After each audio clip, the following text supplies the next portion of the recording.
जय काली कलकत्ते वाली तेरा वचन ना जाए खाली।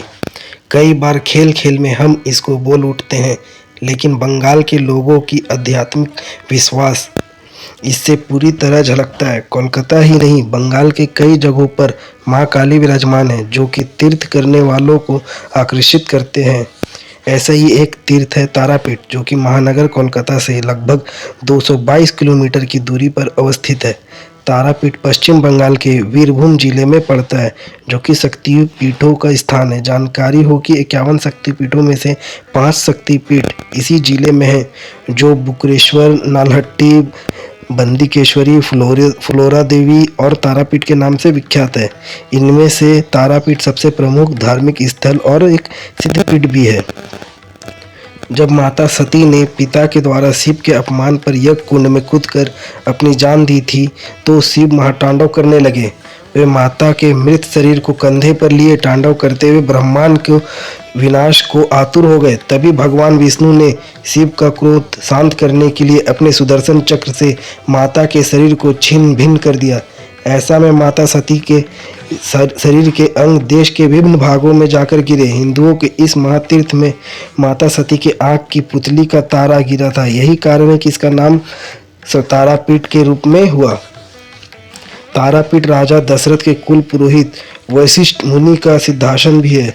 बताया जाता है कि प्राचीन काल में महर्षि वशिष्ठ यहाँ माँ तारा की आराधना करके सिद्धियां प्राप्त की थी। उस समय उन्होंने मंदिर का निर्माण करवाया था, लेकिन कालांतर में वो मंदिर जमीन के नीचे धंस गया।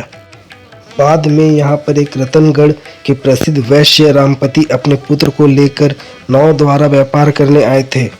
तारापीठ के पास उनका पुत्र सर्प के काटने से मर गया। उन्होंने अपने पुत्र की मृतदेह को दूसरे दिन दाह संस्कार करने के लिए रखा और उस दिन तारापुर में ही ठहर गए।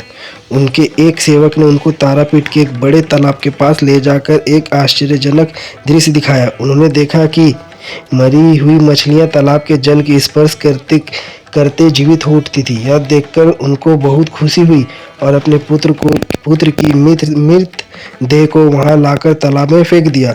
उसी समय उनका पुत्र जीवित हो गया। उसी दिन से उस तालाब का नाम जीवन कुंड पड़ा। रामपति वैश्य ने तालाब के पास एक टूटा हुआ मंदिर देखा और उसमें उन्होंने चंद्रचूड़, अनादि शिवलिंग और तारा माँ की मूर्ति देखी। उन्होंने अपने आप को धन्य माना और अपने पैसे से ही उन्होंने मंदिर की मरम्मत कराई और पूजा की। वे वहाँ भगवान नारायण की एक मूर्ति स्थापित करना चाहते थे, किंतु किसी ऋषि के आदेश अनुसार माँ तारा देवी की मूर्ति में ही नारायण की पूजा होगी। काली और कृष्ण अलग अलग नहीं है, उनकी जिस तरह पूजा होनी चाहिए उसी तरह उन्होंने पूजा की और काली तथा कृष्णा की मूर्ति के भाव अनुसार एक ही मूर्ति प्रतिष्ठित कराई। तत्पश्चात चंद्रचूड़ शिव और तारा माँ की पूजा करके अपने पुत्र को लेकर आनंद पूर्वक अपने घर चले गए। तारा माँ का मंदिर बहुत प्राचीन और सिद्धपीठ है। जिस प्रकार रामकृष्ण परमहंस को माँ काली ने दर्शन दिया था, ठीक उसी प्रकार तारापीठ के सिद्ध संत वामखेपा को देवी ने दिव्यज्ञान दिया था। माँ महाकाली ने इन्हें शमशान में दर्शन देकर कृतार्थ किया था। लिहाजा तारापीठ तांत्रिकों के लिए भी विशेष स्थान माना जाता है। तारापीठ से 2 किलोमीटर की दूरी पर आटला गांव है, जहाँ वामखेपा का जन्म हुआ था। गरीबी और विपत्ति से जूझते हुए उन्होंने माँ की आराधना की और अल्पायु में सिद्धि प्राप्त की। काली पूजा की रात में वामखेपा की साधना के दौरान माँ तारा ने दर्शन दिए। कहा जाता है कि माँ तारा बाघ की खाल पहने हुए, एक हाथ में तलवार, एक हाथ में कंकाल की खोपड़ी, एक हाथ में कमल फूल और एक हाथ में अस्त्र लिए हुए प्रकट हुई। उन्होंने पैरों में पायल पहन रखी थी और उनके केस खुले हुए थे। वामखेपा के अनुसार माता ने जीभ बाहर निकाला रखा था और वातावरण रोशनी और सुगंध से भर गया था।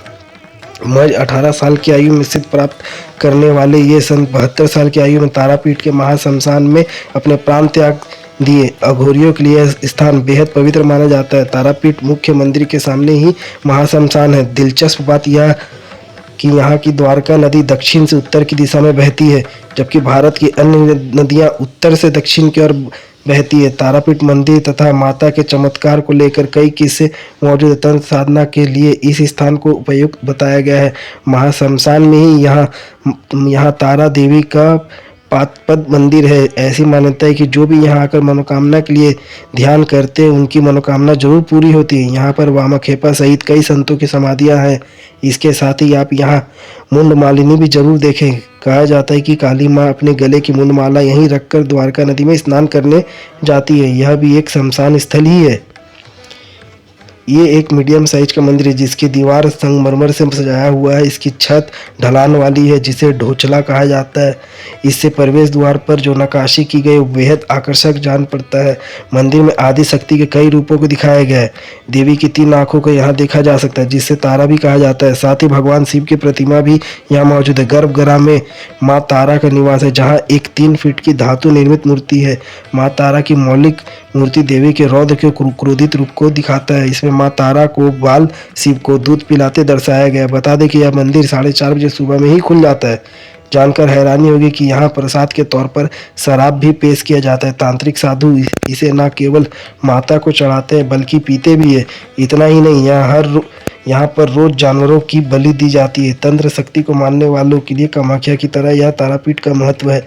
शमशान में जलने वाले शव का धुआं तारापीठ मंदिर के गर्भगृह तक जिसके कारण से इसका महत्व और बढ़ जाता है। तारापीठ आने से तांत्रिकों के लिए सिद्धि प्राप्त करना बेहद आसान हो जाता है। मंदिर के निकट स्थित प्रेतशिला में लोग पितरों की आत्मा शांति के लिए पिंडदान करते हैं। मान्यता है कि यहाँ भगवान राम ने भी अपने पिता का तर्पण और पिंडदान किया था। यहाँ देश विदेश के पर्यटक अपनी मनोकामना पूरी करने आते हैं। तारापीठ सड़क, रेल और वायु मार्ग के द्वारा आसानी से पहुंचा जा सकता है। यह स्थान पूर्वी रेलवे के रामपुर हाल्ट स्टेशन से 4 मील दूर स्थित है। तंत्र अध्यात्म के इस संगम स्थल पर एक रोमांचकारी टूर प्लान कर सकते हैं।